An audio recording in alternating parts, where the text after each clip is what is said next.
He'd once held an account at this bank, saved up his first $40 to buy the old blue Schwinn off Toby. And where was Toby today? Last he'd heard, his friend had taken a job in Los Angeles, defying his fear of earthquakes. Today earthquakes were the least of Toby's worries. The sign in the window of Finley Lounge said it was open, the one establishment probably booming as a result of the crisis. For some of the news would go down better with beer. Mike walked by, unnerved by the thought of going in and meeting someone he might know. He wanted to talk to his mother and his father and Betsy, no one else. In a small, inexplicable way, he somehow felt responsible for the virus, though simply letting America in on a dirty little secret that they were all doomed hardly qualified him. He swallowed and walked on by Rogers' Heating, closed. Still not a soul on Central, or any of the side streets that he could see. Mike stopped and turned around. So quiet. The wind seemed oblivious to the virus it had breathed into this town. An American flag flapped slowly over the post office, but he doubted any mail was being delivered today. Somewhere, 1,000 scientists were searching for a way to break the raison strain's back. Somewhere politicians and heads of states were screaming for answers and scrambling to explain away the inconceivable notion that death was at their doorstep. Somewhere nuclear warheads were flying through the air. But here, in nowhere, America, better known as Finley, incorporated July 12th, 1926, all Mike could hear was the sound of wind. All he could see were vacant streets and a blue sky dotted with puffy white clouds. He suddenly thought that leaving his car had been a mistake. He should hurry back, jump in, and head to the protest march in Washington, where he was expected by morning. Instead, Mike turned on his heels and began to run. Past Dave's auto, on to Lincoln Street, to the end where the old white house his father had bought nearly 40 years ago still stood. He walked up to the door, calming his heavy breathing.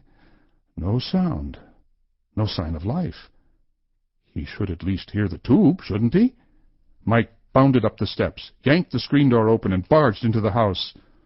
There, on the sofa, facing a muted television, sat his mother, his father, and Betsy, surrounded by scattered dishes, half-empty glasses, and bags of Safeway brand potato chips. They were dressed in pajamas, hair tangled. Their arms were crossed, and their faces hung like sacks from their cheekbones. But the moment they saw him, their eyes widened. If not for this sign of life, Mike might have guessed they were already dead. "Mikey?" His mother jerked forward and paused, as if trying to decide whether or not she should trust her eyes. "Mike?" She pushed off the sofa and ran toward him, sobbing, engulfed him in a hug.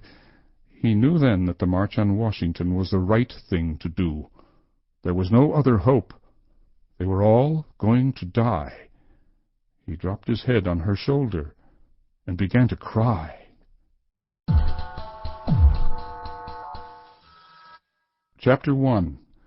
Cara Hunter angled her car through the Johns Hopkins University campus, cell phone plastered against her ear. The world was starting to fall apart, and she knew, deep down, where people aren't supposed to know things, that something very important depended on her. Thomas depended on her, and the world depended on Thomas. The situation was about as clear as an overcast midnight, but there was one star shining on the horizon, and so she kept her eyes on that bright, guiding light. She snuggled the cell phone between her ear and shoulder and made a turn using both hands. "Forgive me for sounding desperate, Mr. Gaines, but if you won't give me the clearance I need, I'm taking a gun in there." "I didn't say I wouldn't get you in," the Deputy Secretary of State said. She should be talking to the President himself, Cara thought, but he wasn't exactly the most accessible man on the planet these days, unless, of course, her name was Thomas. "I said I would try, but this is a bit unconventional. Dr. Bancroft may— Excuse me." The phone went quiet. She could hear a muffled voice. Gaines came back on, speaking fast. "I'm going to have to go." "What is it?" "It's I need to know—" "I need to know. I may be the only link you have to Thomas, assuming he's alive. And Monique, for that matter, assuming she's alive. Talk to me, for heaven's sake." He didn't answer. "You owe me this, Mr. Secretary. You owe this to the country for not responding to Thomas the first time." "You keep this to yourself." His tone left her with no doubt about his frustration at having to tell her anything. But of all people, he must know that she might be onto something with this experiment of hers. "Of course." "We've just had a nuclear exchange," Gaines said. "Nuclear?" "More accurately, Israel fired a missile into the ocean off the coast of France, and France has responded in kind. They have an ICBM in the air as we speak. I really have to go." "Please, sir, call Dr. Bancroft." "My aide already has." "Thank you." She snapped the phone closed. Surely it couldn't end this way. But Thomas had warned that the virus might be only part of the total destruction recorded in the books of histories. In fact, they discussed the possibility that the apocalypse predicted by the Apostle John might be precipitated by the virus. Wasn't Israel featured prominently in John's apocalypse? She swerved to avoid a lone bicycler, muttered a curse, and pushed the accelerator. Dr. Bancroft was her last hope. Thomas had been missing for nearly 3 days, and Monique had disappeared yesterday. She had to find out if either was alive. If not here, then in the other reality. Bancroft was in his lab. She knew that much from a phone call earlier. She also knew that her brother's records were under the control of the government. Classified. Any inquiry about his earlier session with Dr. Bancroft would require authorization beyond the good doctor. With any luck, Gaines had given her at least that much. Kara parked her car and ran down the same steps she'd descended over a week earlier with CIA Director Phil Grant. The blinds on the basement door were drawn. She rapped on the glass. "Dr. Bancroft!" The door flew inward almost instantly. A frumpy man with bags under fiery eyes stood before her. "Yes, I will," he said. "You will? You'll what?" "Help you. Hurry." The psychologist pulled her in, leaned out for a quick glance up the concrete stairwell, and closed the door. He hurried toward his desk. "I've been poring over this data on Thomas for a week now. I've called a dozen colleagues. Not idiots, mind you. Not one of them has heard of a silent sleep brain. Did the Deputy Secretary of State— Just talk to them, yes. What's your idea?" "What do you mean by a silent sleep brain?" she asked. My coined term. A brain that doesn't dream while sleeping, like your brother's. There has to be some other explanation, right? We know he's dreaming, or at least aware of another reality while he's sleeping. Unless this," Bancroft indicated the room, "is the dream." He winked. The doctor was sounding like Thomas now. They'd both gone off the deep end.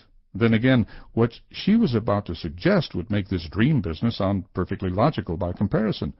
"Oh, what's your idea?" he asked again. She walked to the leather bed Thomas had slept on and faced the professor. The room's lights were low. A computer screen cast a dull glow over his desk. The brainwave monitor sat dormant to her left. "Do you still have the blood you drew from Thomas?" she asked. "Blood?"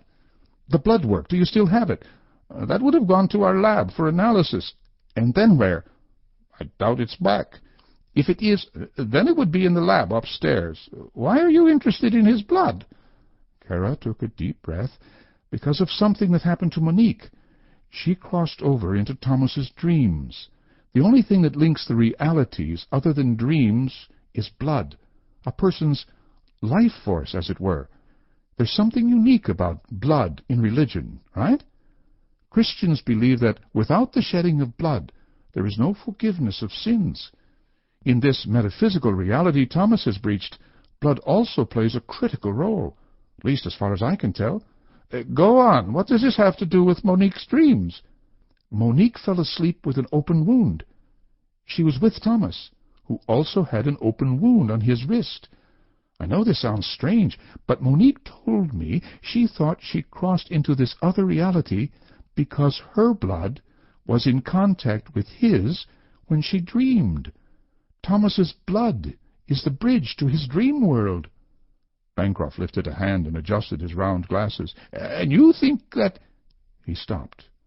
The conclusion was obvious. "I want to try." "But they say that Thomas is dead," Bancroft said. "For all we know, so is Monique, at least in this reality. The problem is the world might still depend on those two. We can't